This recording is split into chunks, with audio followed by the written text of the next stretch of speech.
올해 부활절을 기다리면서 생각해 보는 것은 왜 이렇게 어리석게 살았나 그런 생각이 많이 듭니다. 나에게 아직도 노인은 안 됐지만 내가 만약에 40대다 50대다 60대다 70대다 이렇게 자기 생각에 자기 나이를 볼 때에 내가 한 20년만 젊었어도 선교사님 말레이시아 가는데 좀 같이 따라가서 좀 도와드릴 걸. 내가 30대만 되었어도 할 수 있는데 이제는 기력이 없구나. 이제는 봉사할 시간이 나에게 없구나. 그럴 때 우리는 그런 생각을 하곤 합니다. 왜 나는 그렇게 젊은 시간이 나에게 있었을 때, 나에게 기회가 건강이 있었을 때 나는 왜 그렇게 어리석었는가? 좀 더 열심을 낼 걸, 좀 더 정직할 걸. 꼭 시간이 지나고 나서 나이가 들어서야 난 참 바보처럼 살았군요.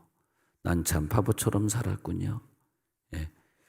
그래서 바울은 젊었을 때는 자기 생각이 맞다고 착각하고 자기 생각 주장하고 자기 신학이 최고인 것처럼 착각하고 살아서 어리석었고, 지금 은혜를 받고 서 보니까 갈라디아 사람들 앞에서 갈라디아 사람들이 꼭 자기 뒤를 따라서 가고 있으니 자기가 나를 저 복종시켜야 되는데 지금도 제대로 예수를 따라가는 사람이 아니니까 지금도 어리석고, 그래서 사도 바울은 고린도 후서 11장 1절에 있는 말씀처럼 오나건대 너희는 나의 좀 어리석은 것을 용납하라. 나를 용납하라. 이 말이 뭐냐면 은혜를 받기 전에도 어리석고 은혜를 받아도 어리석고 너무 부족한 거예요. 그렇게 예수를 핍박하고 다니면서 어리석었던 세월, 그때는 어떻게 생각했냐면 예수 믿는 자들이 다 어리석다고 생각했어요. 그 아까운 시간을 교회에서 보내고 있는 자들, 잘못된 교리 속에서 이단자 예수를 따라가고 있는 저들, 그래서 자기가 어리석은지 모르고 예수 믿는 자들이 어리석었다고 생각했기 때문에 어쩌면 그것 때문에 고린도전서 2장이 쓰여질 수 있었던 우리들의 은혜인 것 같습니다. 그래서 고린도전서 2장 14절에도 보면은 한번 읽어볼까요? 시작. 육에 속한 사람은 하나님의 성령의 일들을 받지 아니하나니 이는 그것들이 그에게는 어리석게 보이며 또 그는 그것들을 알 수도 없나니 그러한 일은 영적으로 분별되기 때문이라. 자기가 육에 속했을 때에 성령의 은혜를 이해하지 못하고 성령 받아서 기도하는 사람들을 이해하지 못했는데 나이 들어서 병 들어서 성령을 받고 나니까 그때서야 자기 부인이 너무 감사하고 자기를 예수 믿게 해서 장로의 자리에 세워놓을 수 있었던 끝없는 부인의 기도가 너무 감사하고, 근데 육에 속했을 때는요 그 하나님의 성령의 일을 받을 수가 없었어요. 그때는 그 예수 믿는 분들이 그렇게 어리석게 보이는 거야. 그렇게 어리석게 바보스럽게 보이는, 아까운 시간에 나가서 돈을 벌면 이게 얼만데 아까운 시간에 운동해야지 왜 거기 가서 앉아있어? 하여튼 그것들을 도저히 눈이 가려져 가지고 알 수가 없었어요. 왜? 지금 사도 바울은 성경을 이렇게 보면요 자기 얘기를 하고 있는 거예요. 자기 얘기. 자기가 성령 받기 전에는 그것이 그렇게 어리석었다고 생각하는 거예요. 예? 그렇게 어리석은 사람이었다. 저들이 어리석었는데, 저들이 어리석었다고 생각했는데, 나중에 은혜를 받고 보니까 자기가 어리석었다.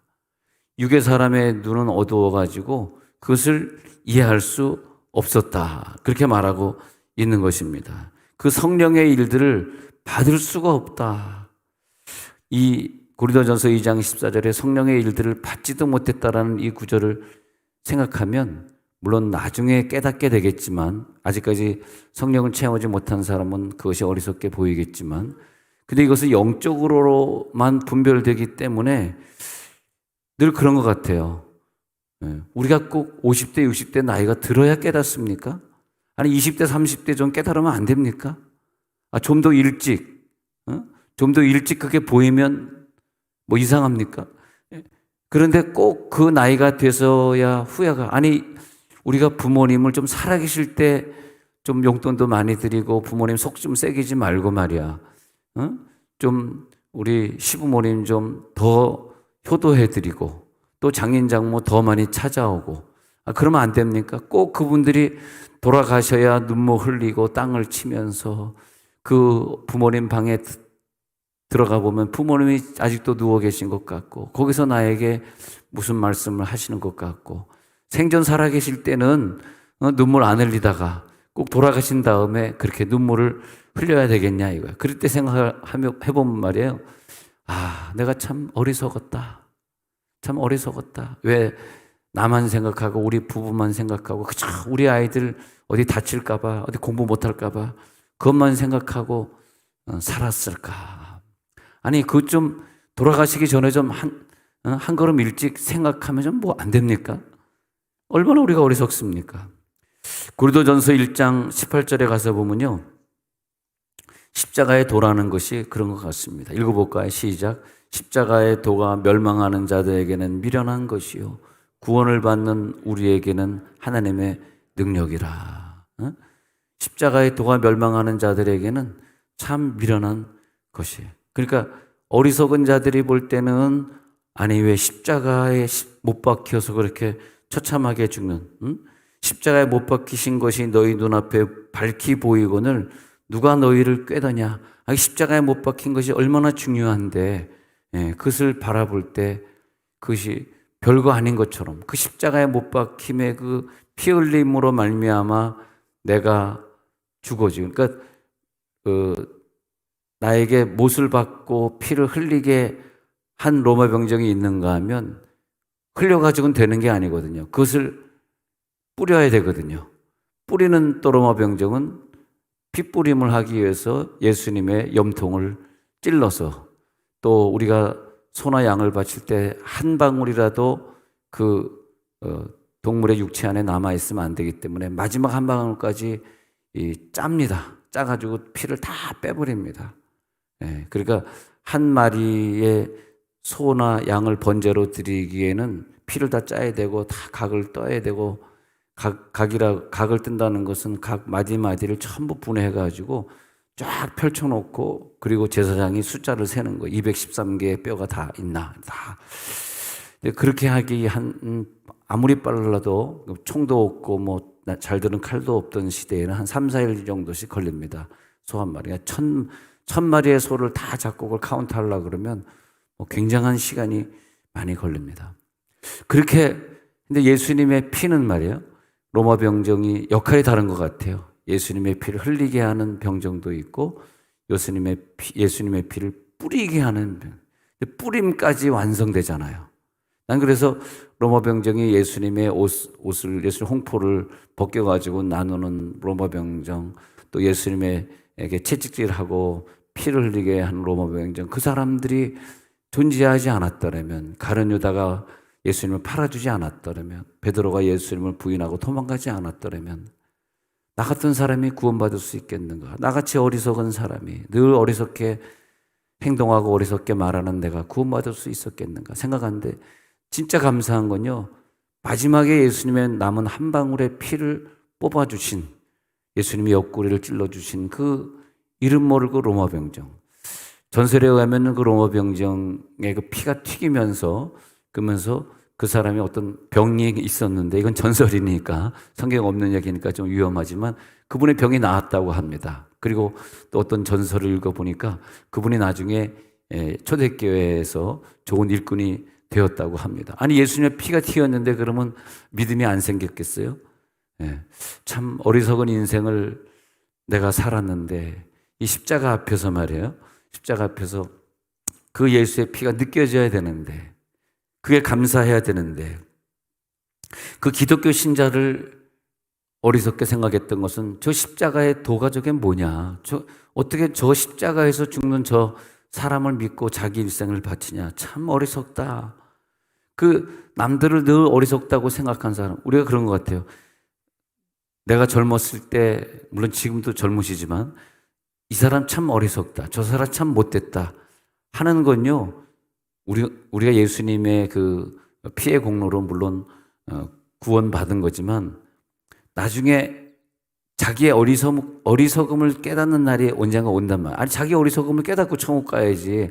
평생 죽을 때까지 70, 80이 돼도 너 어리석어, 너 잘못됐어, 너 대통령 잘못돼서, 너 총리 잘못돼서 맨날 그러다 갈 겁니까? 언제까지 남 어리석다고 자기는 뭐 굉장히 안 어리석은 것처럼 어쩌면 그러다 죽겠어요? 근데 아유 너희 참 어리석었어. 근데 자기 자신을 보니까요. 아유, 내가 어리석었어. 그러면 인생 후반기에 내 사역은 뭘까요? 여러분 무슨 사역하다가 천국의 상급을 받겠습니까? 사역 좀 하셨습니까? 아니면 젊음이 있으면 말레이시아 이번 금요일 가는 점 따라가든지. 아니 어떻게 또 금요일을 떠냐? 우리 아들 결혼식은 보고 가야지. 참 날짜를 정해도 아주 얄미워가지고는 설교하기 싫으네 막 그냥 나 오늘 안 해.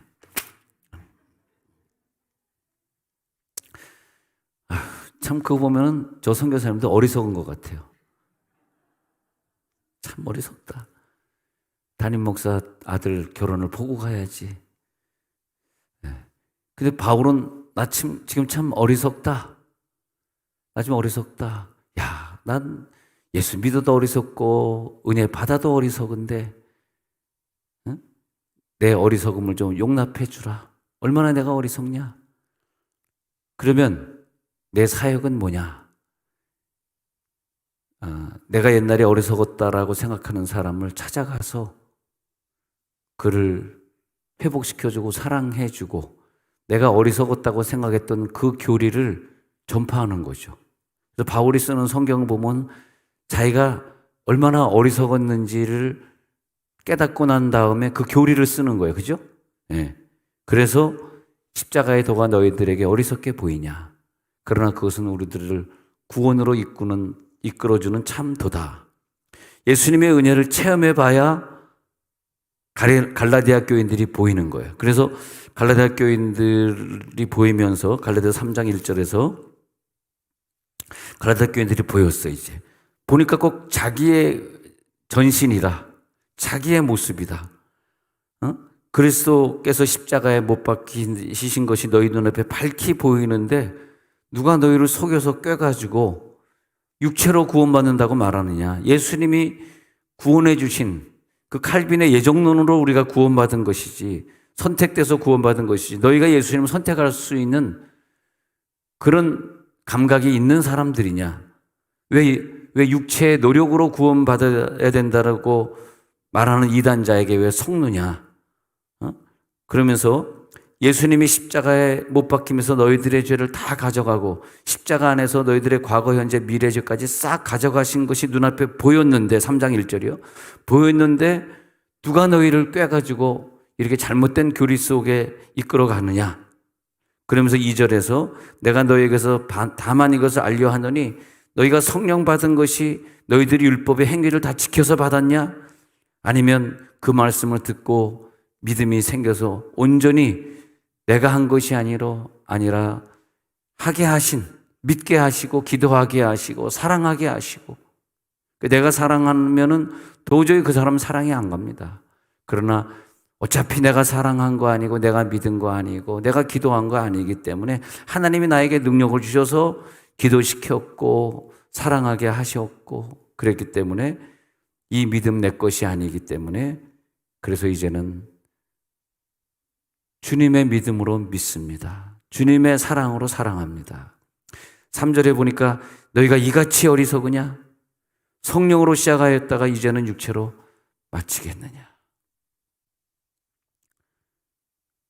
이 글을 쓰면서 사도 바울은 20대, 30대에 죄 없는 사람들 많이 죽였던 것을 회개하면서 참 어리석었던 시절 하면서 하나님 나에게 청년으로 다시 돌아갈 수 있는 기회를 주신다면 좀 더 다른 모습으로 하나님 따라가고 싶습니다. 혈기왕성할 때, 젊었을 때, 좀 일할 수 있을 때 내가 놀다가 이제 느지막하게 돌아와 보니까 너무 어리석었네요. 너무 눈물이 많이 나네요. 하나님이 나에게 귀한 시간 주시고 젊음 주시고 좋은 식구들 주셨는데 나는 어리석게 살았는지, 내가 이것을 속지 않은 길은 갈라디아 교인들처럼 은혜로 구원받은 것을 착각하고 자기가 잘나서 자기가 무슨 율법을 지켜서 구원받았다고 말하는 그런 사람들을 향해서 가는 거군요. 내 사역이라고 하는 것은 내가 당했던, 내가 잘못 생각했던 그 사람들에게 다시 돌아가서 이제는 내가 그 분야의 전문가니까, 내가 그 분야를 최고 잘 아는 자니까. 김양재 목사님이 자기 남편이 30대에 의사가 죽었을 때에 왜 내 남편 의사였는데 갑자기 데려가시면 난 어떻게 살고 이 환자들은 어떻게 하시라고 데려가셨습니까? 불평했었지만, 그러나 그 혼자 된 싱글 여인들이 자기의 사역의 대상이라는 걸 깨닫고, 그리고 그 사역의 대상 속에 자기가, 그전에는 부부가 자기 대상이었는데 남편이 가시고 나서는 혼자 사는 여인들이 자기 대상이 되어가지고 혼자 사는 여인들 구역이, 그런 목장이 우리들 교회를 개척하는 그런 씨앗이 됩니다. 아, 그때 그 시절 왜 하나님이 나에게 그런 아픔을 주었을까? 그러면서 어리석었던 바울은 내가 얼마나 어리석었는지 하면서 말하는 게 나는 죄인 중에 괴수다. 예수 그리스도가 십자가에 죽으신 것은 내 죄를 대신하여 죽었다. 이게 이제 믿어지는구나. 그러니 내가 얼마나 어리석었느냐. 내가 예수 믿는 것 때문에 여러 사람 괴롭히고, 부인은 가서 기도할 때 난 집에서 잠자고, 부인이 교회 나가자 그럴 때 교회 안 나갔던 그런 시절들, 응? 너무나 어리석었다. 내가 오직 십자가의 공로로 구원을 얻을 수 있었는데, 십자가의 공로 아니고 내 노력으로는 도저히 이 자리에 올 수 없었는데, 그저 십자가에 못 박히신 그 고난의 공로 때문에 내가 이 자리에 왔는데, 하나님 이제부터 나의 사역은 무엇입니까? 저 천국이 보이는데, 그때도 신자들이, 예수 믿는 사람들이 저게 미쳐가지고 날뛰면서 우리를 죽이러 다니네. 그때도 미쳤다 그랬는데 지금도 야 바울아 네가 미쳤구나, 네가 십자가에 미쳤구나, 지금도 미쳤다 그러는데, 스스로 미쳐버린 사람, 스스로 어리석은 자가 되고자 하는 사람, 이제는 하나님 내가 죄인의 자리에서 죄인처럼, 성도 중에 가장 말미에둔 자처럼, 과거에 바리새인이라고 가말리엘 문화에서 배웠다고 자랑하고 다녔던 그런 생활을 이제는 접고 천막을 짓고 다니고 장막이나 치고 다니는 사람, 그 명문대 출신이 이제는 가장 가난한 자, 떠돌이 생활, 험고개기를 택하면서 고난을 자처하는 사람, 로마의 그 어마어마한 시민권을 소유하면서도 남에게 이젠 더 이상 호령할 수 없는 사람, 소리 지르면 안 되는 사람, 신경질 내면 절대 안 되는 사람, 날마다 목마름과 굶주림, 매맞고 옥에 갇히는 곤욕을 당해야만 하는 사람, 그래야만 십자가의 도가 전파되는 사람, 지금이 미쳐버린 사람, 어리석은 사람을 누가 제대로 된 사람으로 봐주겠습니까? 예. 그러나 나는 항상 죄인이야. 죄인 중에 괴수야. 그리고 자기가 교만해가지고 나가서 복음 전하다 돌아오면 내가 오늘 또 복음 전하는 일에 집중하지 않고 내 철학을, 내 수사학을, 내 궤변을 자랑하고 다녔구나. 그리고 집에 마련된 채찍을 가지고 자기 등골이 살점이 떨어져 나가도록 자기 등골이를 치면서 나는 내 자신을 처복종시키는, 이렇게 전도할 때도 실수를 많이 하는 어리석은 사람이다. 어리석게 살다가 어리석게 간 사람. 그런데 누가 이 죄 없으신 하나님의 아들을 십자가에서 죽였는가? 그분은 왜 십자가에서 죄도 없는데 내 죄를 위하여 그렇게 죽어야만 했는가? 신령한 눈이 뜨이니까 이제는 그 십자가의 고난이 보이는 거예요. 신령한 눈이 뜨니까 그게 보이는 거예요. 근데 그것이 안 보이는 갈라디아 교인을 향해서 이제는 니네들이 어리석도다. 갈라디아 사람들아. 십자가가 왜 안 보여? 그 십자가는 너희들의 과거, 현재, 미래의 죄를 싹 가져갔는데 또 무슨 율법의 행위를 가지고 구원을 받는다고 말하는 거야. 하면서 갈라디아 3장 1절의 첫 마디가 어리석도다. 그런 말하는 거예요. 어리석도다. 응? 응. 그렇게 속죄가 안 되냐? 이 어리석은 갈라디아 교인들아. 예수 그리스도께서 십자가에 못 박히신 것이 너희 눈앞에 밝히 보이거늘 그게 안 보이니? 누가 너희를 꾀더냐? 십자가의 주춧돌 위에 세워진 너희들의 신앙은 절대 흔들리지 말아야 되는데 왜 모래 위에 세운 집과 같으냐? 제가 금요일 날 무슨 설교를 했는데 누가 문자를 보냈더라고. 와, 목사님 오늘 설교 너무너무 잘하십니다. 그분을 김 씨라고까지는 내가 얘기 안 하겠습니다만. 그래서 내가 뭐 설교 잘했나? 그래서 속으로 좀 그렇게 생각. 참 이분은 어리석다. 내가 설교 항상 잘하지만 오늘만 잘했나? 그래서 무슨 내용일까 하면서 집에서 곰곰이 생각해 많은 내용을 얘기했는데 금요일 저녁에 무슨 내용일까 그랬더니 아마 이런 내용인 것 같아요. 당신들은 당신들의 자녀의 마음속에 반석 위에 교회를 세웠습니까? 혹시 모래 위에 집을 짓진 않았습니까? 나중에 그 아이들이 환란이 오고 어려움이 왔을 때 그 집이 무너질 집 아닙니까? 그들의 신앙이 튼튼합니까? 어떤 어려움이 있어도 매일 새벽에 새벽 기도하고 아니면 좀 늦으면 큐티하고 늘 저녁에 가정재단 쌓고 그러면서 하루하루를 주님 앞에 살아가는 그런 교회를 세웠습니까? 여러분 가정에 교회 세웠습니까? 교회가 안 세워지면 교회가 마귀의 권세를 이기는데 교회가 안 세워진 가정이 마귀가 침입하고 술 귀신이 들어오고 중독의 귀신이 들어오고 질병의 귀신이 들어와서 그 어린 영혼들을 데려가려고 할 때 그걸 막아낼 수 있는 음부의 권세를 이길 수 있는 교회를 세우리라고 베드로에게 주셨는데 그 베드로가 누굽니까? 여러분들 아닙니까? 아마 이런 부분이 은혜를 받지 않았나 그런 생각을 해봅니다. 이런 얘기를 들으면서 저 얘기를 들으니까 금요일날 빠진 것이 어리석었구나. 이제 이 금요일은 안 빠져야 되겠다. 아멘 안 하는 것도 참 어리석은 일이다. 할례를 받지 못한 이방인이 어떻게 구원받았겠느냐? 이 어리석은 갈라디아 사람들아. 꼭 할례를 받아야 구원받느냐? 이 어리석은 사람들아. 십자가의 기반 위에 튼튼하게 집을 세우고 교회를 세워야지. 그렇게 흔들리더냐? 그래서 본문 3절에 보니까요. 너희가 이같이 어리석으냐? 성령으로 시작하였다가 이제는 육체로 마치겠느냐? 성령을 5절에 성령을 주시고 너희 가운데서 능력을 행하시는 이는 이의 일이 율법의 행위에서냐 혹은 듣고 믿음에서냐? 아브라함이 어떻게 구원받았느냐? 아브라함 구원받은 것은 하나님의 의로 이미 정하셨기 때문에 구원받은 것 아니겠느냐? 너희들은 아브라함의 자손이 아니냐? 하나님이 구원받게 해주신 그런 자손이 아니겠느냐? 4절 왜 이런 괴로움을 헛되이 받느냐? 이 어리석은 사람들아. 이 글을 바울은 적어 내려가면서 자기의 어리석음을 생각할 때 너희들 갈라디아 교인들아 내가 너희들 처음에 교회 개척할 때 그렇게 눈물 흘리고 영적으로 기도하고 서원 기도하고 순교자가 되겠다고 결심했는데 왜 육체를 자랑하다가 육체로 흘러버려가지고 이상하게요.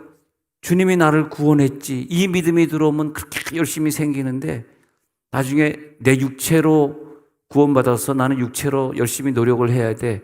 이런 생각이 들어오면 내 육체가 자랑이 될 때는 그 서원이 없어져요. 이상합니다. 그래서 예수를 오래 믿으면 더 30대 믿었으면 50대 돼서 더 뜨거워져야 되고 더 순교하고 싶고 더 선교하고 싶어야 되는데 왜 30대에 내가 막 선교하겠다 순교하겠다 그러더니 말이에요. 지금은 왜 이렇게 됐지? 왜 내가 이렇게 됐지? 내가 참 어리석네. 로마서 8장 6절에 보니까요, 육신의 생각은 사망이 되는 건데 왜 내가 육신의 생각을 하지? 요한복음 6장 63절에 보면은 살리는 것은 영이니 육은 무익하니라. 왜 내가 무익한 것에, 육의 것에 내가 이렇게 매달려 살고 있지? 세상의 직장이나 이것이 내 인생의 최고의 넘버원이 돼버렸지. 왜? 내 자식이 좋은 대학 가는 것이, 이것이 왜 내 인생의 왜 넘버원이 돼버렸지?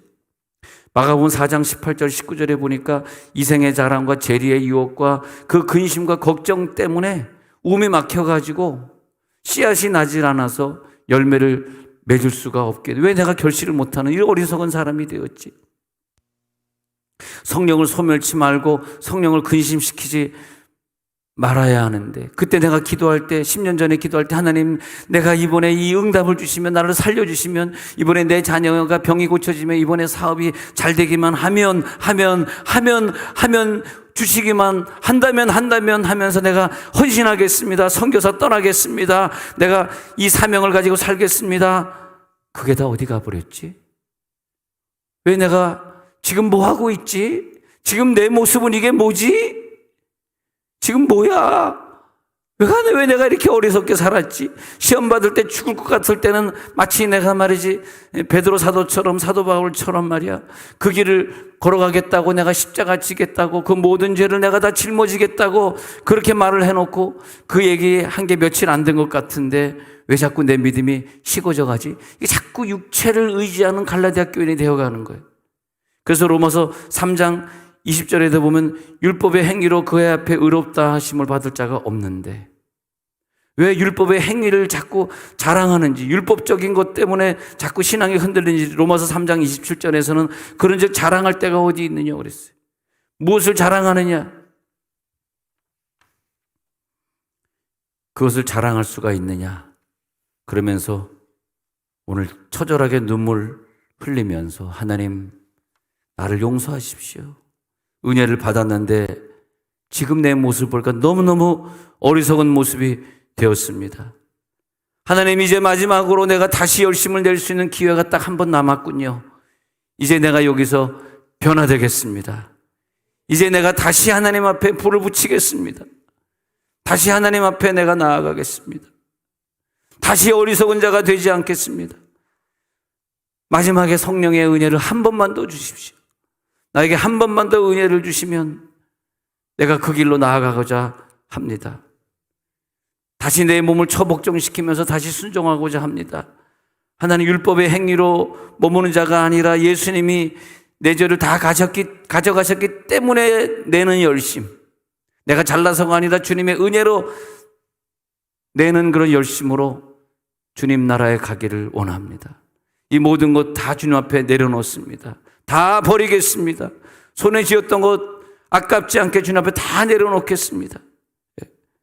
그리고 이제 다시 어리석은 자리로 돌아가지 않겠습니다. 자, 눈을 감겠습니다. 우리 기도하면서 하나님, 우리가 어리석은 자가 되지 않게 하옵소서.